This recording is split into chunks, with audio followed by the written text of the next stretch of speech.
Sir, വരുന്ന നിയമസഭാ തെരഞ്ഞെടുപ്പിൽ CPM BJP ഡീൽ എന്നുള്ളത് ഒരു ആക്ഷേപമാണോ അതോ യാഥാർത്ഥ്യമാണോ? ഇതിപ്പോ വളരെ നാളുകളായിട്ട് CPM-ഉം BJP-യും തമ്മിലൊരു ഡീലുണ്ട് എന്ന് പറഞ്ഞിട്ടുണ്ട്. അത് യഥാർത്ഥത്തിൽ അങ്ങനെ വെറുതെ പറയുന്ന ഒരു കാര്യമല്ല. വളരെ കൃത്യമായി പ്ലാൻ ചെയ്തിട്ടുള്ള ഒരു ഇലക്ഷൻ സ്ട്രാറ്റജിയാണ്. അതിന് പിന്നിൽ യാഥാർത്ഥ്യമുണ്ടോ എന്നൊക്കെ ഉള്ളത് നമ്മൾ ഇനി പറയുമ്പോഴത്തേക്കും അറിയാം.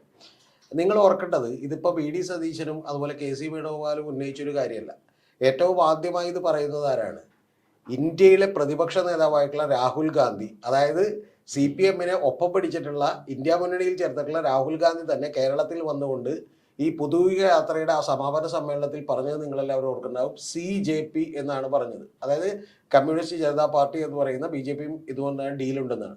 അതിന്റെ പ്രധാനപ്പെട്ട ഒരു ഒറ്റ ഉദ്ദേശം എന്ന് പറയുന്നത് മുസ്ലിം വോട്ട് ബാങ്കുകളുടെ ഒരു കൺസോളിഡേഷൻ വളരെ കൃത്യമായിട്ട് UDF-ന് അനുകൂലമായിട്ട് ഉണ്ടായാൽ UDF വളരെ എളുപ്പത്തിൽ രക്ഷപ്പെടും എന്ന് പറയുന്ന ഒരു തോന്നൽ അവർക്കുണ്ടായിട്ടുണ്ട്. അതിന് പ്രധാനപ്പെട്ട കാരണം പല തെളിവുകളുണ്ട്. ഇപ്പൊ കഴിഞ്ഞ ലോക്സഭയിൽ അത്തരത്തിലുള്ള ഒരു കാര്യം ഉണ്ടായി. അതുപോലെ തന്നെ തദ്ദേശ സ്വയംഭരണ തെരഞ്ഞെടുപ്പിൽ അതുപോലുള്ള ഒരു കാര്യം ഉണ്ടായി. അത് മാത്രമല്ല, ഇപ്പോ മറ്റുള്ള നേതാക്കൾക്കെതിരെ ED അന്വേഷണം, കോൺഗ്രസിന്റെ പല മുഖ്യമന്ത്രിമാർക്കുമെതിരെ ED അന്വേഷണം, അതോടൊപ്പം തന്നെ പലതരത്തിലുള്ള അന്വേഷണങ്ങൾ നടക്കുന്നുണ്ടല്ലോ. അതേസമയം തന്നെ നമ്മുടെ മുഖ്യമന്ത്രിക്കെതിരെ യാതൊരു തരത്തിലുള്ള അന്വേഷണമില്ല, കേന്ദ്ര ഏജൻസികളുടെ അന്വേഷണമില്ല. അതൊക്കെയാണ് ഈ കൂട്ടർ പറയുന്ന ന്യായങ്ങൾ. അർജുൻ, ഞാനടക്കം പിണറായി വിജയനെ എതിർത്തിട്ടുള്ള അല്ലെങ്കിൽ എതിർത്തുകൊണ്ടിരിക്കുന്ന ഒരാളാണ്. പക്ഷെ പ്രധാനപ്പെട്ട ഒരു കാര്യം, ഏത് കേസിലാണ് പിണറായി വിജയനെ പെടുത്താൻ കഴിയുക ഒന്ന് പറഞ്ഞു? ലാവ്ലിൻ കേസാണ്.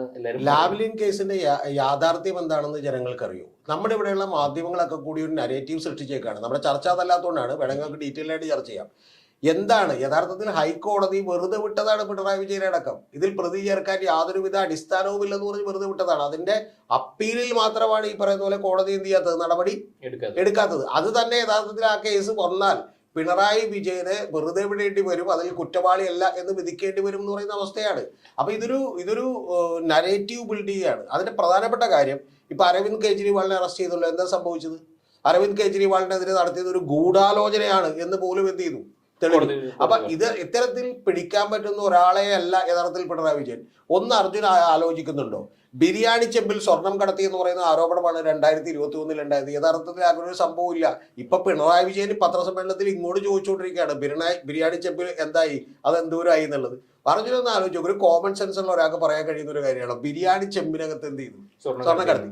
അതവിടെ നിൽക്കട്ടെ. അതുകൊണ്ട് ഇത്തരം ആരോപണങ്ങളൊക്കെ ഉന്നയിക്കാം. അതായത് പിണറായി വിജയൻ എന്തുകൊണ്ട് അറസ്റ്റ് ചെയ്തില്ല എന്ന് വെച്ചാൽ അതിലും ഭേദം ചോദിക്കുന്നത് രതീഷ് ചക്രവാണി എന്തുകൊണ്ട് അറസ്റ്റ് ചെയ്തില്ല എന്നാണ്. കാരണം വെച്ചാൽ വെറുതെ ഒരാൾക്ക് അറസ്റ്റ് ചെയ്യാൻ പറ്റും. ഇപ്പൊ അത് മാത്രമല്ല ഇപ്പൊ സ്റ്റാലിൻ ചെയ്യുന്നത് പോലെ അതോ മമത ചെയ്യുന്നത് പോലെ കേന്ദ്ര സർക്കാരുമായിട്ടോ മോഡിയുമായിട്ടോ പരോക്ഷമായിട്ടുള്ള വിമർശനമൊന്നും നമ്മുടെ മുഖ്യമന്ത്രി നടത്തി കാണാറില്ല എന്നുള്ളതും കോൺഗ്രസ് നേതാക്കൾ. ഇതും നമ്മുടെ മാധ്യമങ്ങളുടെ തെറ്റായ നരേഷാണ്. ഞാൻ പറയുന്നത് പിണറായി വിജയനെ എതിർക്കാൻ നിങ്ങൾ ഫാക്ച്വൽ ആയിട്ടുള്ള കാര്യങ്ങൾ കണ്ടുപിടിക്കണമെന്നാണ്. കേരള നിയമസഭയാണ് 6 പ്രമേയങ്ങൾ പാസ്സാക്കിയിട്ടുണ്ട്.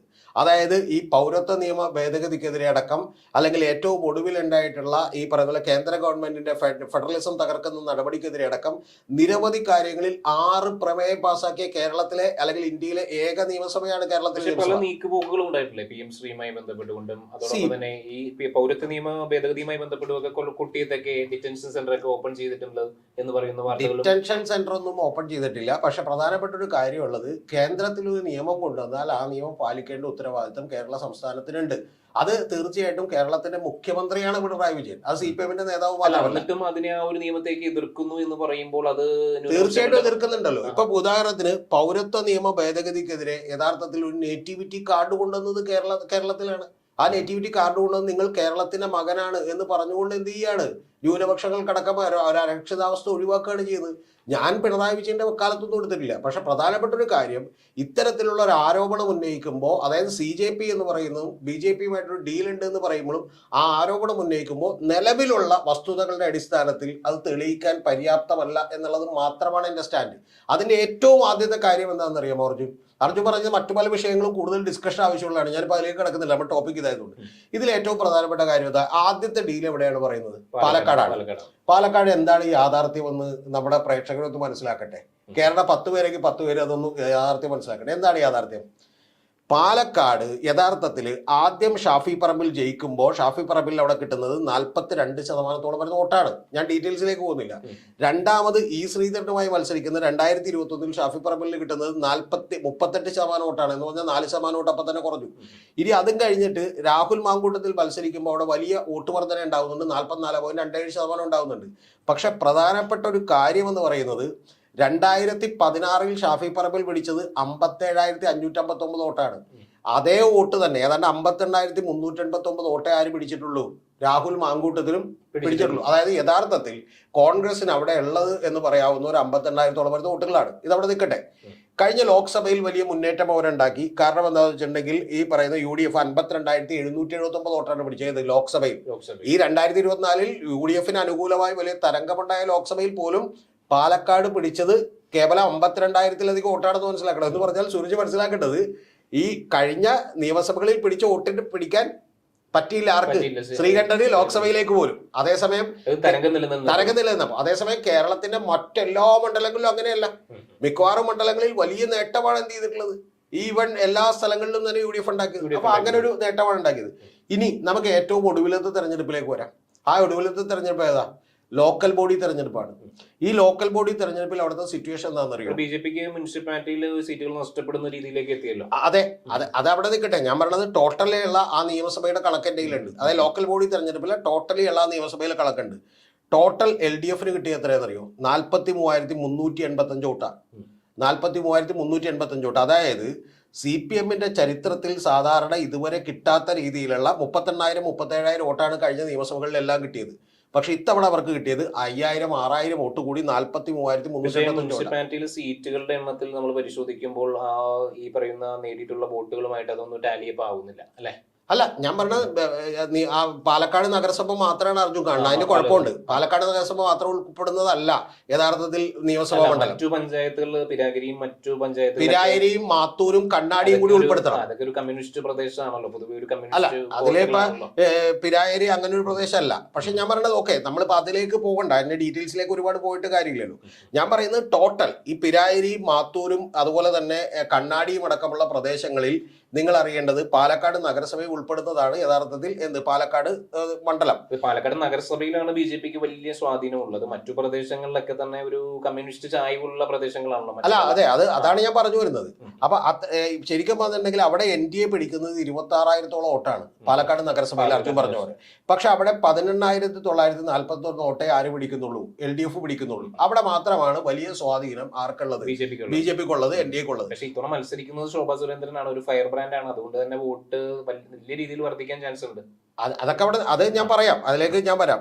ഏറ്റവും പ്രധാനപ്പെട്ട കാര്യം എന്താ? 43,385 വോട്ടുകളാണ് ഈ ലോക്കൽ ബോഡി തെരഞ്ഞെടുപ്പിൽ, അതായത് ഇടതുപക്ഷത്തിനെതിരായി കേരളം മുഴുവൻ വിധി എഴുതി എന്ന് നമ്മൾ വിചാരിക്കുന്ന, ചരിത്രത്തിൽ ഇല്ലാത്ത വിധം തിരിച്ചടി കേട്ടു എന്ന് വിചാരിക്കുന്ന തെരഞ്ഞെടുപ്പിൽ LDFന് കിട്ടിയത് എത്രയാണ്? 43,385 വോട്ടാണ്. അല്ല, പറഞ്ഞിട്ടേ അടുത്തത് അവിടെ യഥാർത്ഥത്തിൽ UDFന് കിട്ടിയത് എത്ര വോട്ടാണെന്ന് അറിയോ? UDFന് കിട്ടിയേക്കുന്നത് 49,574 വോട്ടാണ്. എന്ന് പറഞ്ഞാൽ LDFും UDFും തമ്മിൽ 6,000 വോട്ടുകളുടെ വ്യത്യാസമേ ഉള്ളൂ. ഒരു കാര്യം കൂടി, UDFന് അവിടെ NDAക്ക് അവിടെ കിട്ടിയത് 32,002 വോട്ടാണ്. എൻ്റെ കയ്യിൽ മറ്റു വിശദാംശങ്ങളുണ്ട്, ഓരോ പഞ്ചായത്തിലും കിട്ടിയ വോട്ടുകളുണ്ട്. പക്ഷേ നമ്മൾ ഈ LSGD ഇലക്ഷൻസ് പൊതുവെ നടക്കുന്ന ആളുകളുടെ വ്യക്തിപരമായിട്ടുള്ള കുറെ പേഴ്സണൽ ആയിട്ടുള്ള ചോയ്സ് അല്ലേ? അതിന് നമുക്ക് ഈ പറയുന്ന പോലെ സമ്പൂർണ്ണമായിട്ടുള്ള പാർട്ടി വോട്ടായിട്ട് കൂട്ടിക്കെട്ടാൻ കഴിയുമോ? അല്ല, നമുക്കത് കൂട്ടിക്കിട്ടുകയോ കൂട്ടിക്കിട്ടാതിരിക്കുകയോ ചെയ്യുന്നത് നമ്മുടെ ഇഷ്ടമാണ്. പക്ഷെ വേണമെങ്കിൽ CPMന് അങ്ങനെ കൂട്ടിക്കിട്ടാലോ. CPMനെ സംബന്ധിച്ചിടത്തോളം അവരുടെ ചരിത്രത്തിൽ ഇന്നേ വരെ വലിയ തിരിച്ചടി നേരിട്ട ഒരു ലോക്കൽ ബോഡി തെരഞ്ഞെടുപ്പിൽ പാലക്കാട്ടിൽ ഇത്രത്തോളം വോട്ട് കിട്ടി എന്നുള്ളത് അവരെ സന്തോഷിപ്പിക്കുന്ന കാര്യമാണല്ലോ. അപ്പൊ അതിന്റെ അടിസ്ഥാനത്തിൽ അവരൊരു സ്ഥാനാർത്ഥിയെ കൊണ്ടു നിർത്തുന്നു. ആ സ്ഥാനാർത്ഥിക്ക് ചില പ്രത്യേകതകളുണ്ട്. എന്താണ് സ്ഥാനാർത്ഥി എന്ന് പറയുന്നത്? റസാഖ് എന്ന് പറയുന്ന ഈ പറയുന്ന പോലെ അവിടെ ഹോട്ടൽ ബിസിനസ് നടത്തുന്ന വലിയൊരു വ്യവസായിട്ടുള്ള സ്ഥാനാർത്ഥി കൊടുക്കുന്നത്. KPM റീജൻസി ഹോട്ടലിൽ വേറൊരു ചരിത്രമുണ്ട്. മറ്റേ നീലപ്പെട്ടിയൊക്കെ വന്നത് അവിടെയാണ്. നീലപ്പെട്ടി വന്നതും അതെയാണ്. അതോടൊപ്പം തന്നെ രാഹുൽ മാങ്കൂട്ടത്തിലിനെ ഹോട്ടലിൽ നിന്ന് അറസ്റ്റ് ചെയ്ത് കൊണ്ടുപോയതും അതെ, അതവിടെ നിൽക്കട്ടെ. അപ്പൊ അത് ഇതുമായിട്ട് ക്ലബ് ചെയ്യണ്ട. ഞാൻ പറഞ്ഞത് അതിന്റെ ഒരു ഈ പറഞ്ഞ പോലെ അതിന്റെ ഒരു സേവനമാണോ ഈ സ്ഥാനാർത്ഥിത്വം എന്നും പലരും ചോദിക്കുന്നുണ്ട്. അല്ലെ, ഞാൻ പറയുന്നത് നിങ്ങൾ ഇതിന്റെ ഒരു ഫാക്ട്സ് കാണൂ എന്നുള്ളതാണ് സൂരജ് ഞാൻ പറഞ്ഞത്. ഞാൻ ചോദിക്കുന്ന ഒരു കാര്യം, 6,000 വോട്ടുകളുടെ വ്യത്യാസമേ ഏറ്റവും വലിയ തിരിച്ചടി ചരിത്രത്തിൽ നേരിട്ട ഒരു തെരഞ്ഞെടുപ്പിൽ പോലും, ലോക്കൽ ബോഡി തെരഞ്ഞെടുപ്പിൽ അവിടെ CPMും അതുപോലെ തന്നെ LDFും അതുപോലെ UDFും തമ്മിലുള്ളൂ. അപ്പൊ അവിടെ PMR റസാഖ് എന്ന് പറയുന്ന ഒരു സ്ഥാനാർത്ഥി വരുന്നു. ആ സ്ഥാനാർത്ഥിക്ക് ഒരു പ്രത്യേകതയുണ്ട്. എന്താണ് സ്ഥാനാർത്ഥിയുടെ പ്രത്യേകത?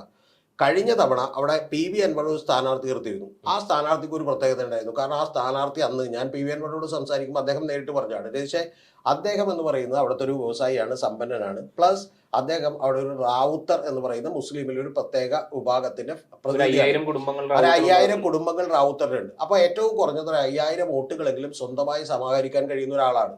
അപ്പൊ അത്തരത്തിൽ തന്നെയുള്ള ഒരാളാണ്, അതേ സമുദായത്തിൽ തന്നെയുള്ള ഒരാളാണ് PMR റസാഖ് എന്ന് പറയുന്നത്. എന്ന് പറഞ്ഞാൽ LDFന്റെ കണക്കൂട്ടൽ എന്ന് വെച്ചാൽ തങ്ങളുടെ വോട്ടുകൾ 38,000 ഇപ്പൊ അത് 43,000-ഓളം ആയിട്ടുണ്ട്. അതോടൊപ്പം മുസ്ലിം സമുദായത്തിൽ നിന്ന് എൻ ബ്ലോക്കായി സാധാരണ UDF കിട്ടിക്കൊണ്ടിരിക്കുന്ന വോട്ടുകളിൽ നിന്ന് ഒരു 3,000-4,000 വോട്ടുകൾ കൂടി തന്റേതാക്കാൻ കഴിയുന്ന ഒരു സ്ഥാനാർത്ഥിയെ വേണമെന്ന് രമേശ് പിഷാരടിയുടെ പരാജയം ഒരുപക്ഷെ ശോഭാ സുരേന്ദ്രന്റെ വിജയത്തിലേക്ക് കലാശിക്കില്ലേ? അപ്പോ അല്ല, ഞാൻ ചോദിക്കുന്നത് CPM ഒരു സ്ഥലത്ത് 43,000 വോട്ട് നേടി രണ്ടാമതെത്തി നിൽക്കുമ്പോൾ അവർ ഒന്നാമതെത്താൻ വേണ്ടി ശ്രമിക്കുന്നതിൽ എന്താണ് തെറ്റ്? അല്ല, അതല്ല, സ്വാഭാവികമായിട്ടും ശോഭാ സുരേന്ദ്രൻ മത്സരിക്കുന്ന എല്ലാ പ്രദേശങ്ങളിലും വൻ വർധനമാണല്ലോ അല്ല, ഉണ്ടാകുന്നത്. വൻ വർധനമാണ് ഉണ്ടാകുന്നത്. നിഷ്പക്ഷരായിട്ടുള്ള ആളുകൾ വരെ, BJP-ക്കാരല്ലാത്ത ആളുകൾ വരെ ശോഭാ സുരേന്ദ്രന് വോട്ട് ചെയ്യുന്ന ഒരു കാഴ്ചയാണ് നമ്മൾ കണ്ടിട്ടുള്ളത്. ആലപ്പുഴയിലാണെങ്കിലും മുമ്പ് പാലക്കാട് മത്സരിച്ചപ്പോഴും അതേ ഒരു ട്രെൻഡ് തന്നെയല്ലേ ആവർത്തിക്കപ്പെട്ടിരുന്നത്. അപ്പോൾ ഇങ്ങനെ ഈ മുസ്ലിം വോട്ട് UDF ലഭിക്കേണ്ട വോട്ട് ഇതോടെ LDF ലഭിക്കുമ്പോൾ ഒരു വിഭാഗം വോട്ട് എന്റെ ചോദ്യം വളരെ ലളിതമാണ്. CPM-ഉം LDF-ഉം അവിടെ സ്ഥാനാർത്ഥിയെ നിർത്താതെ ശോഭാ സുരേന്ദ്രനെ ജയിപ്പിക്കണമെന്ന് ആരും പറയില്ലല്ലോ. അവിടെ അവരെ സംബന്ധിച്ചിടത്തോളം എന്താണ്, ഏറ്റവും ലാസ്റ്റത്തെ ലോക്കൽ ബോഡി തെരഞ്ഞെടുപ്പിൽ പോലും അവരെ സംബന്ധിച്ചിടത്തോളം വലിയ മുന്നേറ്റം അവർ ഉണ്ടാക്കിയിരിക്കുന്നു. ആ മുന്നേറ്റം ഉണ്ടാക്കിയിരിക്കുന്ന സ്ഥലത്ത് ഒരു 3,000-4,000 വോട്ടുകൾ കൂടി തങ്ങൾക്ക് അനുകൂലമാക്കാൻ കഴിഞ്ഞാൽ അവർ ജയിക്കുമെന്ന് CPM വിചാരിക്കുമ്പോൾ നമ്മൾ അവരോട് പറയാണ്, സൂരജ് പറഞ്ഞ പോലെ അങ്ങനെ പറയരുത് നിങ്ങൾ, കാരണം UDFന്റെ വോട്ടുകൾ നിങ്ങൾ പേടിച്ചെടുക്കരുത്, അങ്ങനെയാണെങ്കിൽ ചിലപ്പോൾ ശോഭാ സുരേന്ദ്രൻ ജയിച്ചേക്കും, അതുകൊണ്ട് നിങ്ങൾ സ്ഥാനാർത്ഥിയെ നിർത്താതിരിക്കുമെന്ന് പറയാൻ പറ്റുമോ? യഥാർത്ഥത്തിൽ അവിടെ CPM-ന്റെ ഒരു അടുത്ത സൂരജിന്റെ ഒരു കണക്കൂടി ഞാൻ പറഞ്ഞുതരാം. NN കൃഷ്ണദാസ് തോന്നിയ സ്ഥാനാർത്ഥിയാണ് 2016 അവിടെ മത്സരിക്കുന്നത്. അന്ന് CPM-ന് കിട്ടിയിട്ടുള്ളത് 38,675 വോട്ടുകളാണ്. എന്ന് പറഞ്ഞാൽ CPM-ന്റെ കണക്കൂട്ടൽ CPM-ന്റെ ഏറ്റവും പ്രബലനായ ഒരു സ്ഥാനാർത്ഥി അവിടെ നിന്നാൽ പോലും കിട്ടാവുന്ന വോട്ടുകൾ 38,000.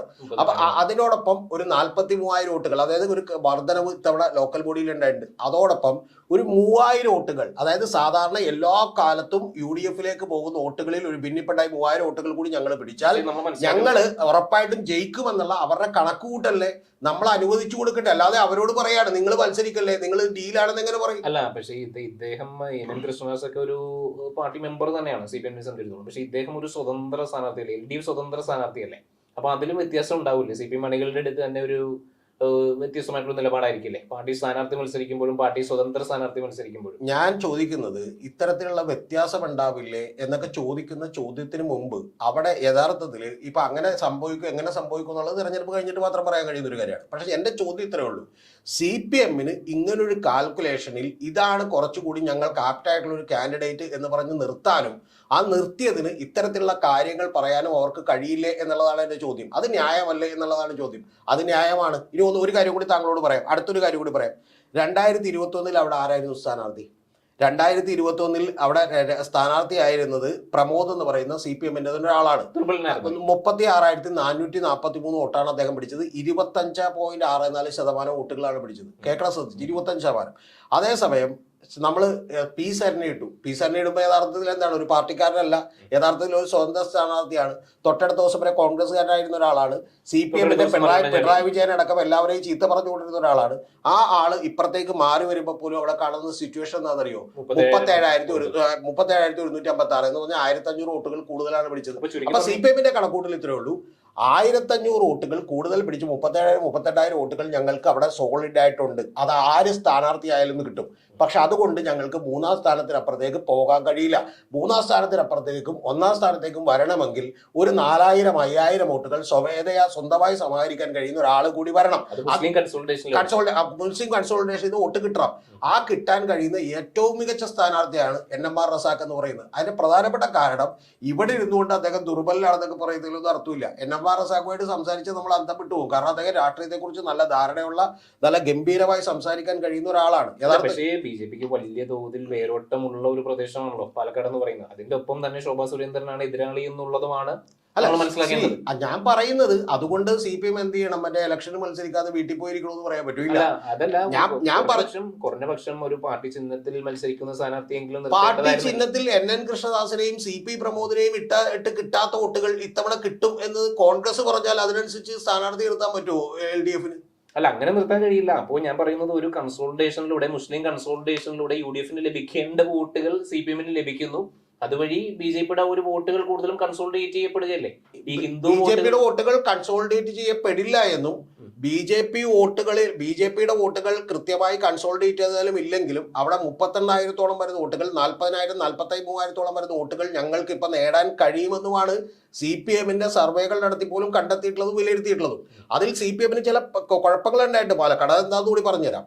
ഇപ്പൊ നമ്മള് ഇപ്പൊ നിലമ്പൂരിൽ എങ്ങനെയാണോ PV അൻവർ ഉപയോഗപ്പെടുത്തിയത്, അല്ലെങ്കിൽ അതുപോലെ തന്നെ അബ്ദുറഹ്മാൻ ഇപ്പൊ എങ്ങനെയാണോ ഈ പറഞ്ഞ പോലെ മറ്റു സ്ഥലങ്ങളിൽ ഉപയോഗപ്പെടുത്തിയത് എന്ന് പറയുന്നത് പോലെ കുറച്ചുകൂടി ഇപ്പൊ സെബാസ്റ്റ്യൻ പോളിനെ എങ്ങനെയാണ് എറണാകുളത്ത് നിർത്തിയത് എന്ന് പറയുന്നത് പോലെയുള്ള ഒരു മണ്ഡലമായി പാലക്കാട് കൂടി മാറിയിട്ടുണ്ട്. എന്ന് പറഞ്ഞാൽ സ്വന്തം പാർട്ടിയുടെ ഒരു ചിഹ്നത്തിലും പാർട്ടിയുടെ സ്വാധീനത്തിലും മാത്രം ജയിക്കാൻ കഴിയാത്തൊരു മണ്ഡലമായി മാറിയിട്ടുണ്ട്. അത് അവർക്ക് പറ്റിയ തളർച്ചയാണ്. പക്ഷെ അത് മനസ്സിലാക്കിക്കൊണ്ടാണ് ഈ സ്ഥാനാർത്ഥി. അല്ല, അങ്ങനെയുള്ള പ്രദേശങ്ങളിലൊക്കെ CPM പയറ്റുന്ന ഒരു തന്ത്രമാണല്ലോ ഇത്തരം വ്യവസായികളെ പിടിച്ചു നിർത്തി. തീർച്ചയായിട്ടും അത് വേണ്ടെന്ന് നമുക്ക് പറയാൻ പറ്റൂ. ഞാൻ പറഞ്ഞു വന്നൊരു ഒറ്റ കാര്യമുള്ളൂ അർജുൻ, ഇതിന്റെ പുറകിൽ ഡീലാണെന്ന് പറയാനുള്ള ഒരു വസ്തുത എന്റെ ഈ വീഡിയോ കണ്ടിട്ട് VD സതീശനോ അല്ലെങ്കിൽ ഈ പറഞ്ഞ പോലെ KC വേണുഗോപാലോ പറഞ്ഞാൽ മതി, നമുക്ക് കേൾക്കാം. നമ്മൾ ഈ മണ്ഡലങ്ങൾ മാത്രമല്ല, പാലക്കാട് ഒരു മണ്ഡലം മാത്രമാണ്. നമ്മൾ കോന്നിയിലേക്ക് കടന്നു വരുവാണെങ്കിലും ഏറ്റുമാനൂരിലേക്ക് കടന്നു വരുവാണെങ്കിലും അതോടൊപ്പം തന്നെ തൃപ്പൂണിത്തുറയിലേക്ക് കടന്നു വരുവാണെങ്കിലും ഈ ഒരു പരസ്പരമുള്ള ഒരു ഡീല് നമുക്ക് തെളിയില്ലേ?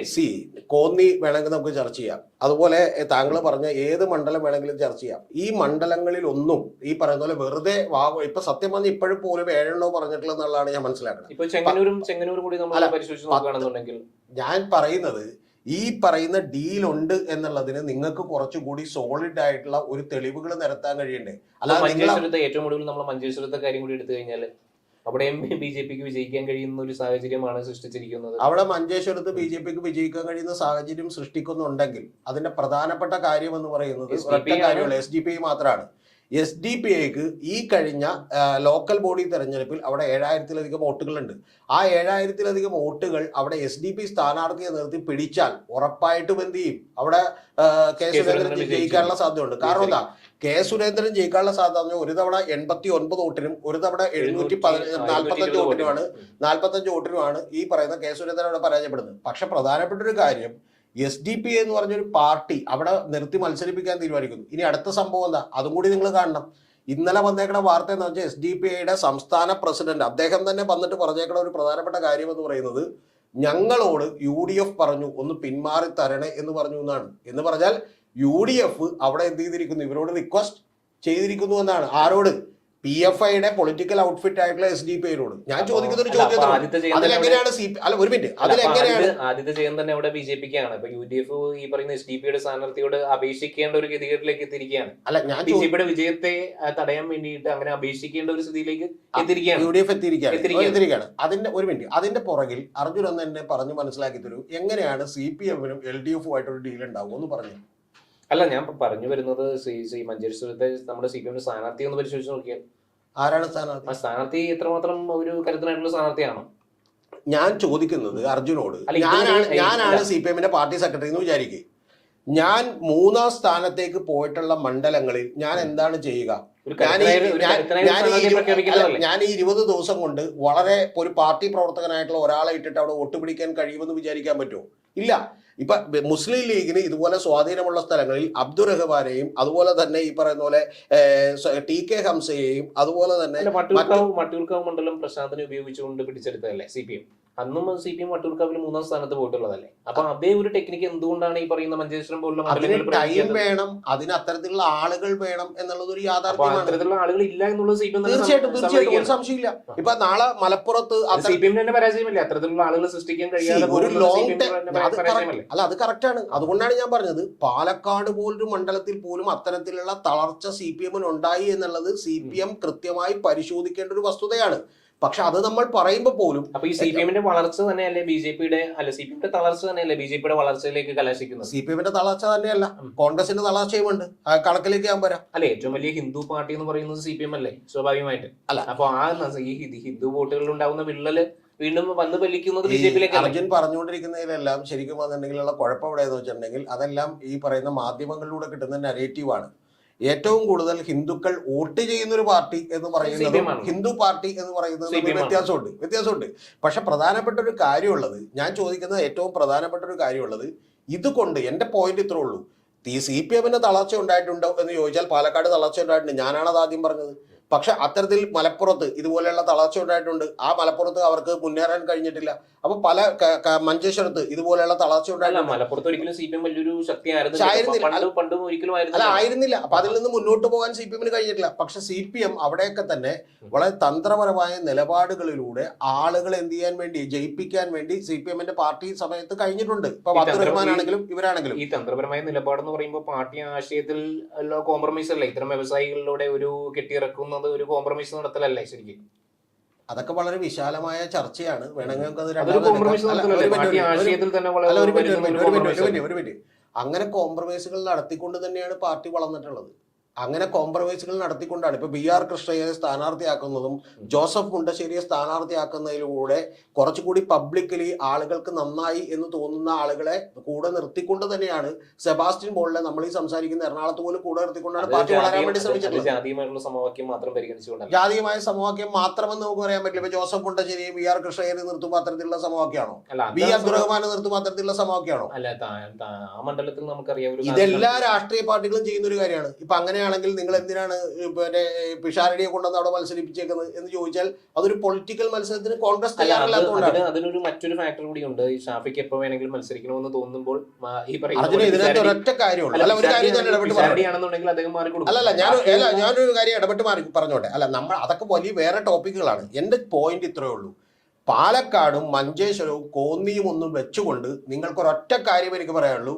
ഈ പൊളിറ്റിക്കലി BJPയും അതുപോലെ CPM തമ്മിൽ ഒരു ഡീൽ ഉണ്ടെന്ന് നിങ്ങൾക്ക് തെളിയിക്കാൻ കഴിയില്ല. എൻ്റെ പോയിന്റ് അത്രേ ഉള്ളൂ. അല്ലാതെ മറ്റു വിഷയങ്ങളൊക്കെ ഇപ്പൊ ഷാഫിക്ക് വന്ന് മാറിക്കൊടുക്കുമോ, അത് മറ്റുള്ളതെല്ലാം അത് എനിക്ക് അറിയാവുന്ന കാര്യമാണ്. അതെല്ലാം മറ്റു വിഷയങ്ങളാണ്. ഞാൻ പറയുന്നത് CPMന് തളർച്ച ഉണ്ടായിട്ടുണ്ടോ, അതെല്ലാം മറ്റു വിഷയങ്ങളാണ്. എൻ്റെ പ്രധാനപ്പെട്ട വിഷയം ഇത്രേ ഉള്ളൂ. ഇത് പൊളിറ്റിക്കലി ഈ പറയുന്ന പോലെ ഇതൊരു ഡീലാണ്, നോ ഡീലാണെന്ന് പറയുന്ന ഒരു കാര്യം ഈ പറയുന്ന പോലെ ഇതുകൊണ്ട് പ്രൂവ് ചെയ്യാൻ കഴിയില്ല. അല്ലെങ്കിൽ ഇക്കാലത്ത് ഏതെങ്കിലും തരത്തിലുള്ള ഒരു വോയിസ് കോളോ ഏതെങ്കിലും തരത്തിലുള്ള സംഭാഷണങ്ങളുടെ ദൃശ്യങ്ങളോ ഒക്കെ പുറത്തേക്ക് കൊണ്ടുവരണം. ഒന്ന്. ഇനി രണ്ടാമതൊരു കാര്യം കൂടി പറയാം. പ്രതിപക്ഷത്തെ സംബന്ധിച്ചുള്ള ഏറ്റവും വലിയ സ്ട്രാറ്റജിക്കൽ എററാണെന്ന് ഞാൻ വിചാരിക്കുന്നു. അതിന്റെ പ്രധാനപ്പെട്ട കാര്യം 38 ലക്ഷം വോട്ടുകൾ കഴിഞ്ഞ തവണ ലോക്സഭയിലേക്ക് BJPക്ക് കിട്ടിയിട്ടുണ്ട്. കഴിഞ്ഞ നിയമസഭയിൽ BJP കിട്ടിയത് 26 ലക്ഷം വോട്ടുകളാണ് 2021. ഇത് രണ്ടും തമ്മിൽ 12 ലക്ഷത്തിന്റെ വ്യത്യാസമുണ്ട്.